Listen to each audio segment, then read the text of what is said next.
On February 24, 627 AH, according to Yakum Shawwal 5 AH, Quraysh's army reached near Medina. Quraysh set up camp at the place where the Battle of Uhud took place.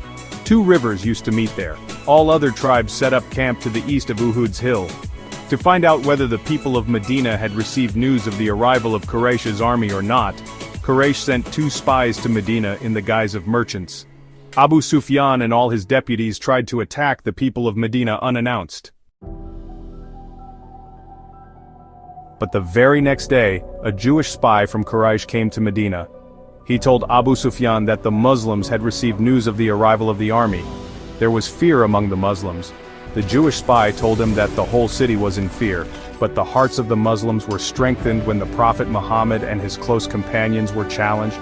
There were announcements in the streets which encouraged the whole city. And the Muslims started to gather at one place for the battle. I don't think they were more than 3,000. Historians write that the number of Muslims was not more than 3,000. They had been informed that the number of the army that had come to attack Medina was 10,000, in which there were hundreds of horsemen and chariots. At that time, such a large army was not seen in any battle in the land of Arabia. If the number was seen and both sides were measured on the basis of the skill of each soldier, then the Muslims should have put down their weapons without fighting. Or they would have left Medina in the dark of the night and made their camp in some other settlement. No one could have imagined that 3,000 Muslims would be able to compete with an army of 10,000 for a little while. 10,000 armies could have easily defeated Medina. But it was a clash of truth and falsehood. It was a clash of worshippers and idolaters before God. God had to support the truth. God had to keep the honor of his great message which he had given to the Arabs in the cave of Hira, and he had given them the message. God supports those who have truth and truth in their hearts. This was the call of the Prophet, peace and blessings of Allah be upon him, which was heard in the streets of Medina. But O worshippers of Allah, God will support you only when you remove fear from your hearts, and you will support each other, and you will be determined to sacrifice your life in the way of Allah. Those who do not believe in Allah, and those who do not believe in our religion, are our enemies. It is our duty to kill them. Remember that to kill, you have to be killed. There is no power greater than faith that can save you from the enemy. You have to defend your faith, not Medina. If you go beyond this determination, you will be victorious over 10,000. God does not show miracles to a sleeping or frightened person. You have to show yourself the miracle of your faith and the defense of your settlement. The Prophet, peace and blessings of Allah be upon him, strengthened the courage of the people of Medina so much that they were ready to face a larger army. But the Prophet, peace and blessings of Allah be upon him, was lost in the thought of how to save Medina from such a large army. The Prophet, peace and blessings of Allah be upon him, was certain that God was with the righteous. But the righteous had to do something themselves. There was no way of salvation. God had arranged for the help of his helpers. He was a man who accepted Islam at the end of his life. His name was Salman Farsi. Salman Farsi, may Allah be pleased with him, was a religious leader of the fire worshippers. But he was always in search of the truth. He worshipped the fire, but he could not see the secret in the glow of the fire, which he was eager to find. He had no knowledge. The fire worshippers worshipped him in the same way as they worshipped the fire. When Salman Farsi, may Allah be pleased with him, was old, he heard a strange voice from the land of Arabia. God is one. Muhammad, peace and blessings of Allah be upon him, is his messenger. This voice was not heard by Salman Farsi, may Allah be pleased with him. His age was passing in search of knowledge. He came to Syria with a caravan of merchants, where the caravans of the Quraysh merchants and some Muslim merchants also used to go. The merchants of the Quraysh told Salman Farsi, may Allah be pleased with him, in a polite and religious manner, that a man from their tribe has lost his mind and he has claimed to be a prophet. One or two Muslims, in a religious manner, told Salman Farsi the teachings of the Prophet, peace and blessings of Allah be upon him. Salman Farsi, may Allah be pleased with him, was shocked to hear all this. He asked those Muslims a few more questions. He told them what he knew, but Salman Farsi, may Allah be pleased with him, was feeling jealous. He was so impressed that he decided to reach out to the Prophet, peace and blessings of Allah be upon him. After a while, Salman Farsi, may Allah be pleased with him, went to the shrine of the Prophet, peace and blessings of Allah be upon him. He found the secret that he had been searching for all his life. He accepted Islam at the blessed hand of the Prophet, peace and blessings of Allah be upon him. By that time, Salman Farsi, may Allah be pleased with him, had reached the end of his old age. In his country, Salman Farsi, may Allah be pleased with him, was not only a religious leader, he was also a war scholar. The religious leaders of that time were also war scholars and soldiers. The scholars of knowledge and etiquette were also soldiers. But Salman Farsi, may Allah be pleased with him, was given extraordinary intelligence in the matters of war. When there was a war in his country or there was an enemy invader, Salman Farsi, may Allah be pleased with him, would seek the king and keep the situation in front of him and take advice. Famous scholars were also his students. At that time, Salman Farsi, may Allah be pleased with him, was among the companions of the Prophet, peace and blessings of Allah be upon him, in Medina. The Prophet, peace and blessings of Allah be upon him, put the situation that the Quraysh had created for him in front of Salman Farsi, may Allah be pleased with him. Salman Farsi, may Allah be pleased with him, said, "Dig a ditch that will surround the whole city." The Prophet, peace and blessings of Allah be upon him, and all the companions sitting there and the scholars began to look at each other's faces, to see what Salman Farsi, may Allah be pleased with him, had said. The Arabs were not aware of the ditch. In the wars in Persia there was a custom of digging a ditch. Surprised by everyone, Salman Farsi, may Allah be pleased with him, said, "What is a ditch, and how can it be used for defense?" The Prophet, peace and blessings of Allah be upon him, who himself was a famous historian of history, understood the need of a ditch and its advantages. But the other historians of the Prophet, peace and blessings of Allah be upon him, were confused. For them, it was not incomprehensible to dig such a wide and deep ditch around such a large city, but they had to obey the order of the Prophet, peace and blessings of Allah be upon him.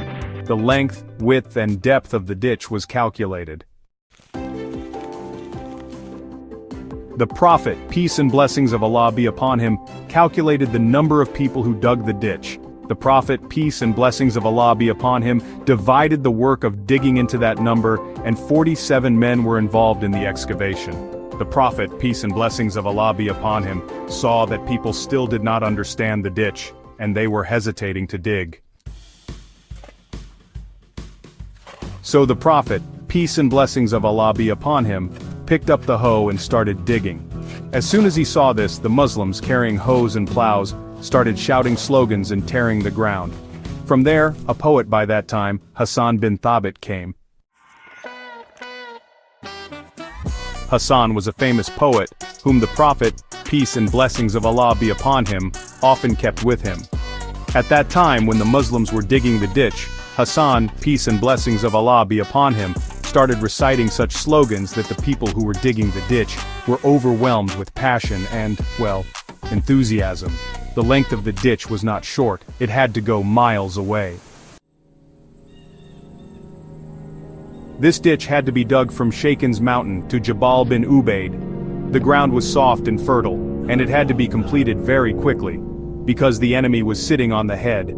The army of the Quraysh, unaware of this strange way of defense, was camped on the other side of the mountain of Uhud. While walking, Khalid started hearing his voice. The people of the Quraysh had become cold. The Muslims were sitting on them. Khalid bin Walid's horse was walking on its own. Medina was still far away. Khalid felt embarrassed. His tribe, the Quraysh, had embarrassed him. He did not like the fact that on the incitement of the Jews, the leader of his tribe, Abu Sufyan, decided to attack Medina. But he was happy that the attack was decided. Such a large army, which was seen for the first time on the Arabian Peninsula, was assembled by the Jews. But Khalid was also confident that whoever did this, the army had been assembled. He was very happy that seeing such a large army, the Muslims would flee from Medina. Even if they fought, they would be wiped out in an instant. He was very happy when the left side of the mountain of Uhud was camped. The morning he had to attack, he was in such a state that he could not sleep well. He could see the bodies of Muslims scattered everywhere. He was very happy when the left side of the mountain of Uhud was camped. The morning he had to attack, he was in such a state that he could not sleep well. He could see the bodies of Muslims scattered everywhere.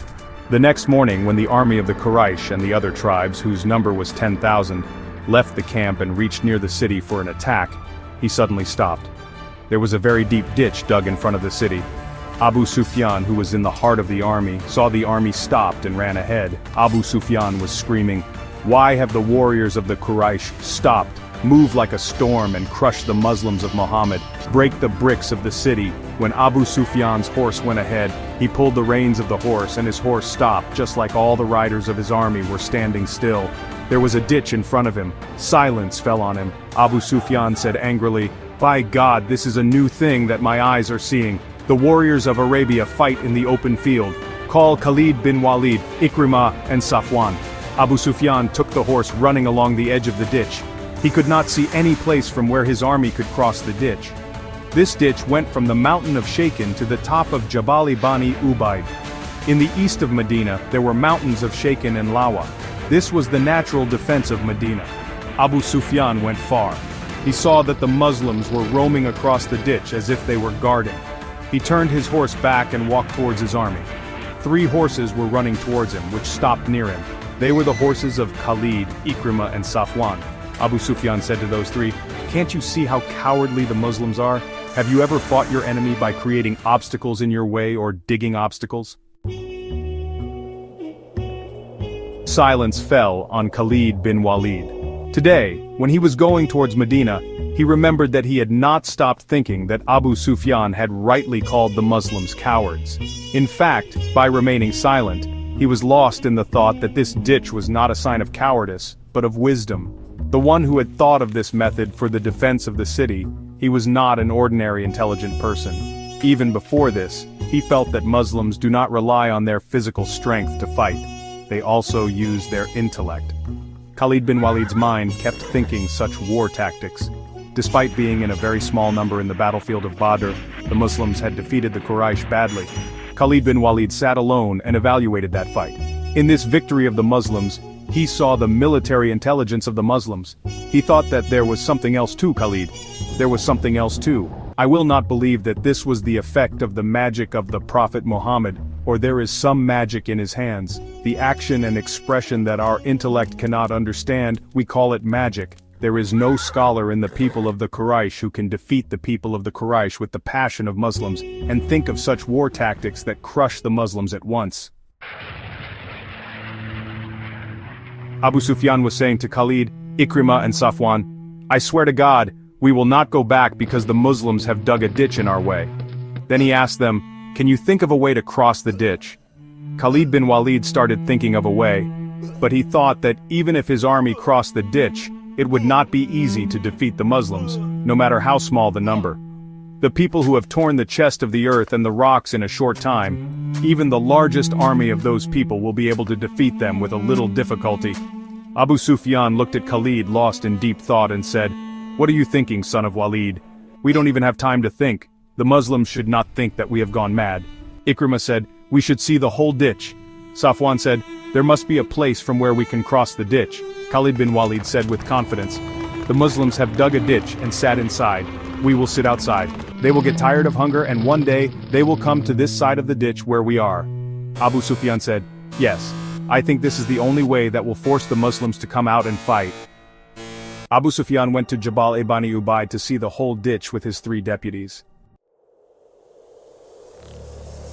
Salah's hill was located between Medina and Jabal Bani Ubaid. The Muslims were in front of him. Abu Sufyan saw the number of Muslims and a smile appeared on his lips. When he moved forward, a horse which was running very fast, stopped in its direction. Abu Sufyan knew the rider very well. He was a Jew who had gone inside Medina in the guise of a merchant. He had reached the army of the Quraysh from Medina through Sheikh Ko. Abu Sufyan asked him, "Have you brought any news from inside that can be of use to us?" He said, "Come with us and speak so loudly that my 3 deputies can also hear."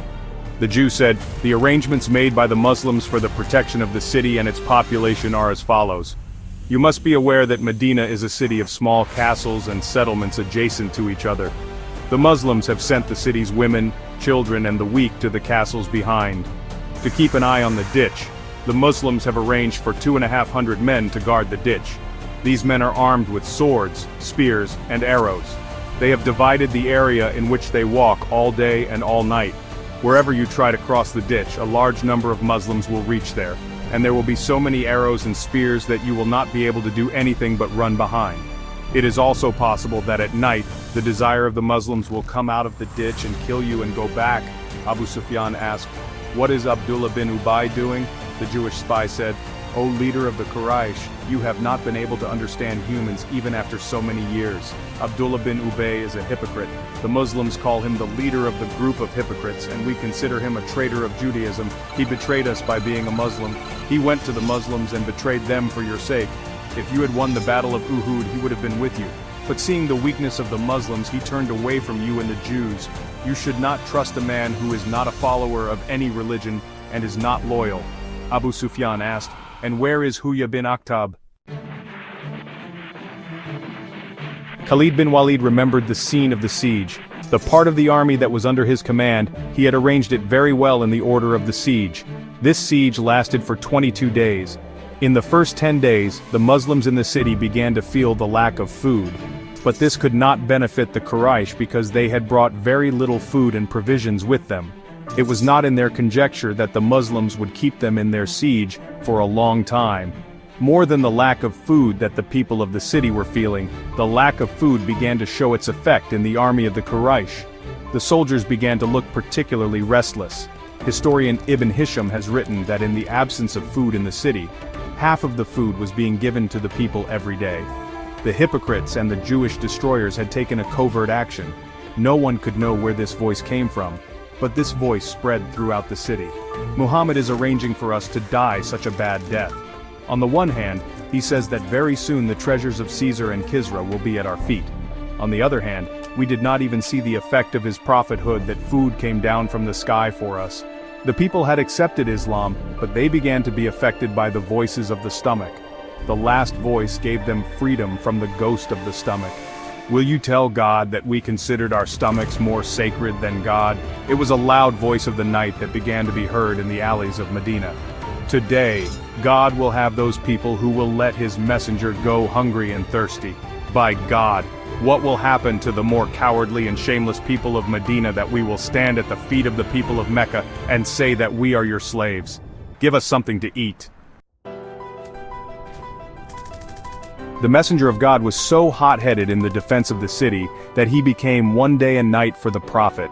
The prophet was the beloved prophet of God. If you wanted, miracles could have happened, but the prophet realized that not everyone is a prophet and messenger. No human being will attain the rank of prophethood and prophethood after the prophet. Therefore, the prophet was setting an example for those people that man can perform miracles if he uses the physical and psychological powers that God has given him with independence and steadfastness. During the siege, the prophet's fever and the condition of the prophet were that of a soldier as well as a soldier. Seeing the prophet in this condition and fever, the Muslims forgot their hunger and thirst, and there was such a passion in them that some of them would go near the ditch and taunt the Quraysh of cowardice. May Allah protect you,